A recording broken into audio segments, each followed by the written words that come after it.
अल्लाह के नबी ने फरमाया कि अबू हुरैरा, क़यामत के दिन वो खुश नसीब इंसान जिसको मेरी शफाअत मिलेगी, मन काला ला इलाहा इल्लल्लाहु खालिसन मिन क़िबल नफ्सिही, जो दिल से ला इलाहा इल्लल्लाह कहेगा, जो तौहीद के ऊपर रहेगा, जो शिर्क से अपने आप को बचाएगा, जिसने दुनिया में शिर्क नहीं किया होगा, जो तौहीद पर दुनिया से मरा होगा, उसको मेरी शफाअत नसीब होगी।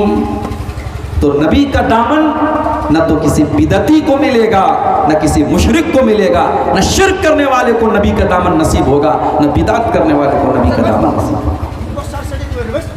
तो अल्लाह के यहाँ नेकी के कबूल होने की ये पहली कंडीशन है मेरे प्यारे साथियों, कि उस अमल के ऊपर अल्लाह और उसके रसूल की मुहर हो। दूसरी कंडीशन क्या है? दूसरी कंडीशन ये, वला युशरिक बिइबादति रब्बिही अहदा। अल्लाह ताला के यहाँ हमारा अमल तभी कबूल होगा जब हमने उस अमल के अंदर किसी को शरीक नहीं किया होगा, उस अमल को हमने सिर्फ और सिर्फ अल्लाह के लिए किया होगा। हमारा वो अमल प्योर होगा, शुद्ध होगा, खालिस होगा, उस अमल के अंदर कोई मिलावट नहीं होगी। हमने वो अमल सिर्फ और सिर्फ अल्लाह के लिए किया होगा, तब वो अमल हमारा अल्लाह की बारगाह में कबूल होगा, वरना हमारा अमल अल्लाह के कबूल नहीं होगा। मेरे प्यारे साथियों, अब जरा अपने दिल पर हाथ रख कर के बताओ कि आपने नमाज आप जो पढ़ते हैं, आपने मदरसे में चंदा दिया, आपने ज़कात दिया, आपने हज किया, आपने उम्रा किया, आपने कोई भी नेकी का काम किया, जरा आपने अपने दिल पर हाथ रख करके सोचो और बताओ कि आपने वो अमल किसके लिए किया। अगर आपके अमल करने का मकसद ये था कि अल्लाह हमसे राजी हो जाए, तो अल्लाह तो सवाब उसका जरूर आपको देगा। लेकिन अगर आपके दिल में ये आरजू थी, मदरसे में 1 लाख रुपया चंदा दे रहा हूँ ताकि पूरे गांव के लोगों को पता चल जाए कि मैं कितना बड़ा सखी हूँ, मैंने हातिम ताई की कब्र पे लात मार करके 1 लाख रुपया चंदा दे दिया। अगर आप हज करके इसलिए आते हैं कि ताकि पूरा गांव आपको हाजी साहब कह करके आपको सलामी दे, अगर आप नमाज इसलिए पढ़ते हैं ताकि आपको लोग नमाजी करार दें, तो याद रखो मेरे प्यारे साथियों, आपकी वो नमाज आपके मुंह पर मार दी जाएगी, आपका हज आपके मुंह पर मार दिया जाएगा, आपकी ज़कात और आपका सदका आपके लिए बर्बाद हो जाएगा।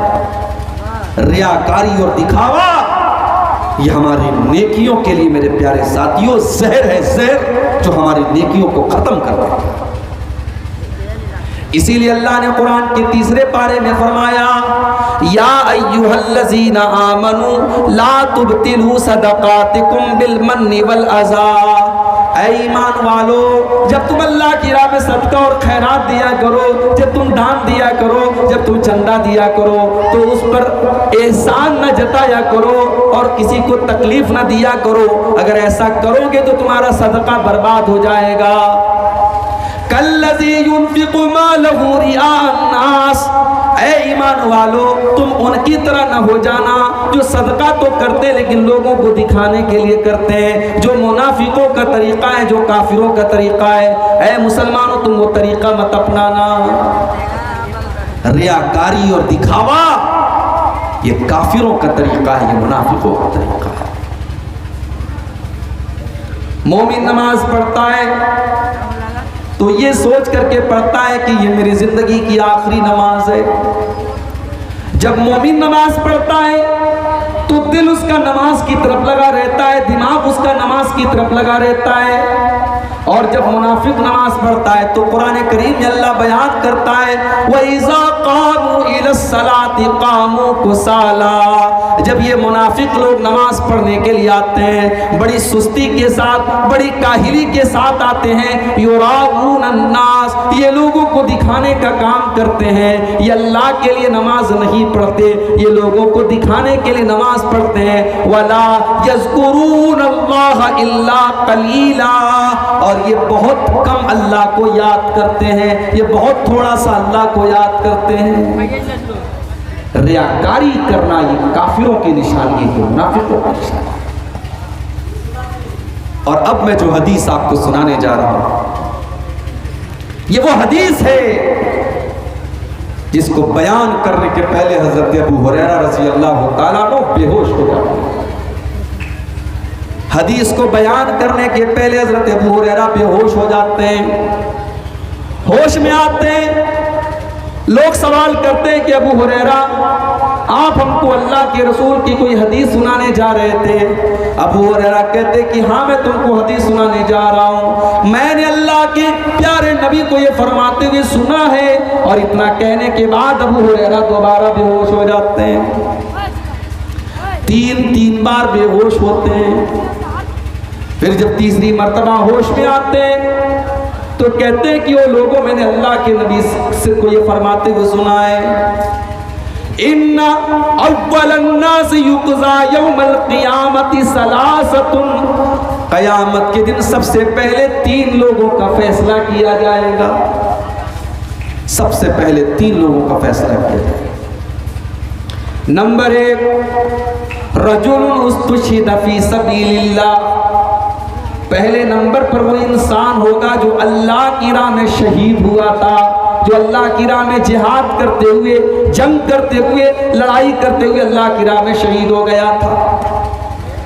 उसको अल्लाह के सामने लाया जाएगा। अल्लाह पूछेगा, मेरे बंदे, मैंने तुझको ताकतवर बनाया था, तुझे लड़ने के लायक बनाया था, तेरे जिस्म को मजबूत बनाया था, तूने क्या किया?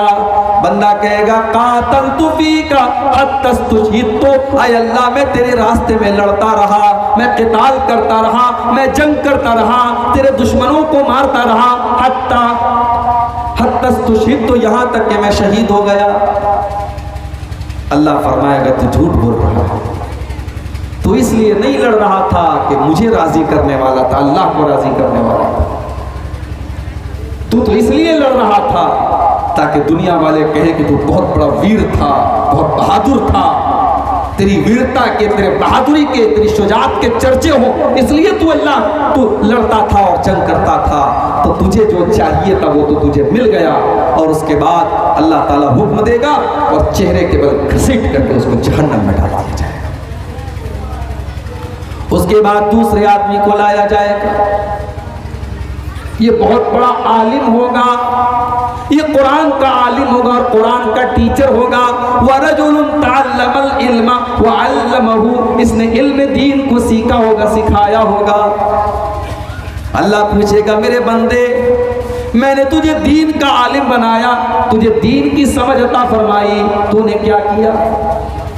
बंदा कहेगा, अल्लाह मैं दीन को सीखता रहा और दीन को सिखाता रहा। अय अल्लाह मेरा मकसद ये था कि तू खुश हो जाए, तू राजी हो जाए। अय अल्लाह तेरी रजा के लिए, तुझे खुश करने के लिए मैंने दीन को सीखा और सिखाया। अल्लाह फरमाएगा, कज़बता, तू झूठ बोल रहा है, तूने इसलिए दीन को सिखाया, तूने इसलिए दीन को सीखा, तूने कुरान को इसलिए पढ़ा, लियुक़ाल इन्नहु क़ारिउन, ताकि दुनिया कहे कि ये कुरान का बहुत बड़ा कारी है, ये बहुत बड़ा अल्लामा है, ये बहुत बड़ा आलिम है, दुनिया वाले तेरी तारीफ करें। तूने तारीफ बटोरने के लिए सारा काम किया था, तो तुझे जो चाहिए था वो तो मिल गया। उसके बाद अल्लाह तबारक व तआला उस इंसान को जो दुनिया में आलिम था और टीचर था दीन का, कुरान का, उसको भी घसीट करके जहन्नम में डाल देगा। उसके बाद एक तीसरा आदमी आएगा। ये बहुत बड़ा पैसे वाला, बहुत बड़ा धनवान आदमी, बहुत पैसे वाला मालदार आदमी होगा। अल्लाह ताला पूछेगा, मेरे बंदे, मैंने तुझको मुख्तलिफ तरीके का धन दौलत दिया, पैसा दिया, माल दिया, तूने क्या किया? बंदा कहेगा, अल्लाह जहाँ पर भी मुझको पता चला कि वहाँ पैसा देने से तू खुश होता है, मस्जिद में, मदरसे में, यतीम खाने में, गरीबों के ऊपर, यतीमों के ऊपर मैंने खर्चा किया। आय अल्लाह मैंने तमाम नेकी के रास्तों पर खर्चा किया। आय अल्लाह इसलिए मैंने खर्चा किया ताकि तू खुश हो जाए। अल्लाह फरमाएगा, कज़बता, मेरे बंदे तू झूठ बोल रहा है, तू झूठ बोल रहा है, तूने इसलिए ये चंदा दिया, तूने इसलिए ये पैसा खर्च किया। लियुक़ाल इन्नहु जवादुन, ताकि लोग तुझे दान देने वाला दानी कहें, लोग तुझे सखी कहें, लोग तुझे फैयाज कहें, लोग तुझे खर्च करने वाला कहें, लोग तेरी तारीफ करें। तो तुझे जो चाहिए था वो तो मिल गया। उसके बाद अल्लाह के नबी फरमाते हैं अल्लाह ताला उसको भी हुक्म देगा और वो घसीट करके जहन्नम में डाल दिया जाएगा। ये टॉप की 3 नेकी है मेरे भाई। अल्लाह की राह में जिहाद करना, कुरान का और दीन का इल्म सीखना और अल्लाह के राह में माल खर्च करना, ये टॉप की 3 नेकी है। मगर ये तीनों नेकी करने वाला सबसे पहले कयामत के दिन जहन्नम की आग में डाला जाए। तिरमिज़ी की रिवायत है जब ये हदीस हजरत अमीर मुआविया के सामने पड़ी गई, हजरत अमीर मुआविया रोने लगे, इतना रोए कि बेहोश हो गए। और जब होश में आए तो कहने लगे इतनी बड़ी बड़ी नेकी करने वाले अल्लाह की बारगाह में बर्बाद हो जाएंगे तो हमारा तुम्हारा क्या होगा। उसके बाद हजरत मुआविया ने सूरह हूद की वो 2 आयतें पढ़ी। कौन सी 2 आयतें? अल्लाह ने फरमाया मन काना युरीदुल हयातद दुनिया व ज़ीनतहा नुवफ़्फ़ी इलैहिम आमालहुम फ़ीहा व हुम फ़ीहा ला युबख़सून। जो दुनिया में नेक अमल करेगा, अच्छा अमल करेगा, लेकिन अल्लाह को खुश करने के लिए नहीं करेगा बल्कि दुनिया कमाने के लिए करेगा, दुनिया वालों की तारीफ बटोरने के लिए करेगा, हम उसकी नेकी का बदला उसको दुनिया में दे देंगे, हम दुनिया में कोई कमी नहीं करेंगे। उलाइकल्लज़ीना हबितत आमालुहुम, यही वो लोग होंगे जिनकी नेकियां बर्बाद हो जाएंगी और उनको आखिरत में उनको कुछ मिलने वाला नहीं है। आखिरत में कुछ नहीं मिलेगा अगर आपकी नीयत सही नहीं है, आपके दिल में इखलास नहीं है। शेरशाबादी बिरादरी में खाने में मसाला बहुत डाला जाता है, डालते कि नहीं डालते? गलत नहीं बोल रहा हूँ ना, झोल बहुत डालते, झोल। अच्छा, खाने में आपने मसाला बहुत डाल दिया लेकिन नमक नहीं डाला। बहुत अच्छा आपने देसी मुर्गा बनाया, मौलाना साहब के सामने रखा, मौलाना साहब खाइए, मौलाना साहब खाने लगे, यार नमक ही नहीं है इसमें। अब सारी चीजें आपने डाल दी, नमक नहीं डाला तो वो मजा निकल जाएगा खाने में।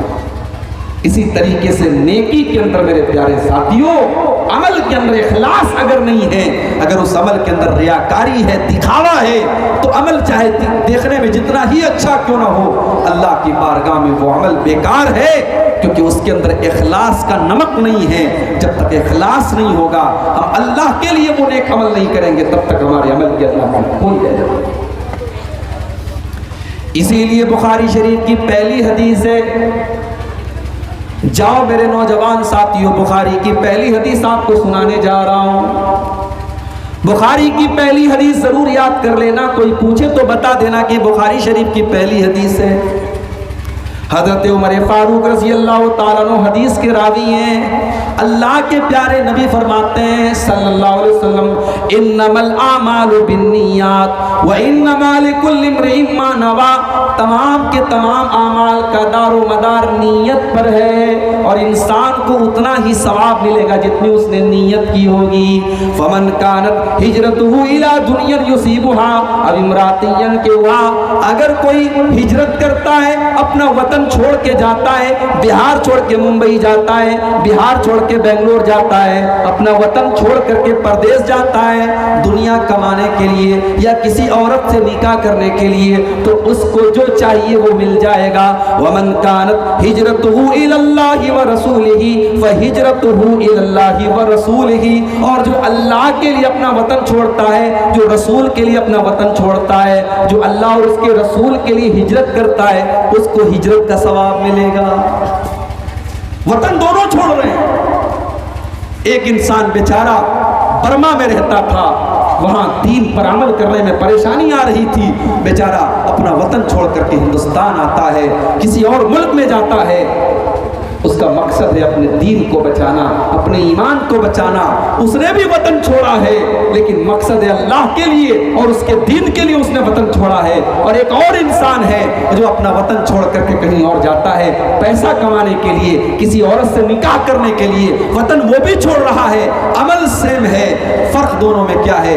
एक की नीयत दुनिया कमाना है और एक की नीयत अल्लाह को खुश करना है। तो जो अल्लाह को खुश करने के लिए हिजरत करेगा उसको हिजरत का सवाब मिलेगा, और जो अपना वतन छोड़ेगा दुनिया के लिए और कारोबार के लिए उसको कोई सवाब नहीं मिलेगा। नीयत का मामला इतना अहम है मेरे प्यारे साथियों कि अगर आपकी नीयत सच्ची है तो अमल के बगैर भी आपको अमल का सवाब मिल जाएगा। अभी आपने अमल नहीं किया, लेकिन आपकी नीयत अगर सच्ची है तो आपको सवाब मिल जाएगा। अल्लाह ने फरमाया वमन यखरुज मिन बैतिही मुहाजिरन इलल्लाहि व रसूलिही सुम्मा युद्रिकुहुल मौत फक़द वक़अ अजरुहु अलल्लाह। जो अल्लाह के रास्ते में हिजरत करने के लिए जाता है और रास्ते में उसका इंतकाल हो जाता है, उसकी मौत हो जाती है, उसका सवाब अल्लाह ताला क्या मिलेगा? वो अपने शहर से निकला था, ये सोच करके निकला था कि मैं दूसरे शहर में जाऊंगा ताकि वहां जाकर के मैं आज़ादी से नमाज पढ़ सकूं, मैं आज़ादी से रोज़ा रख सकूं, मैं आज़ादी से इस्लाम के ऊपर अमल कर सकूं। वो हिजरत के इरादे से निकला था और रास्ते में उसको मौत आ गई। तो अल्लाह फरमाता है फ़क़द वक़अ अजरुहु अलल्लाह, उसको ज़रूर उसकी नेकी का सवाब मिलेगा।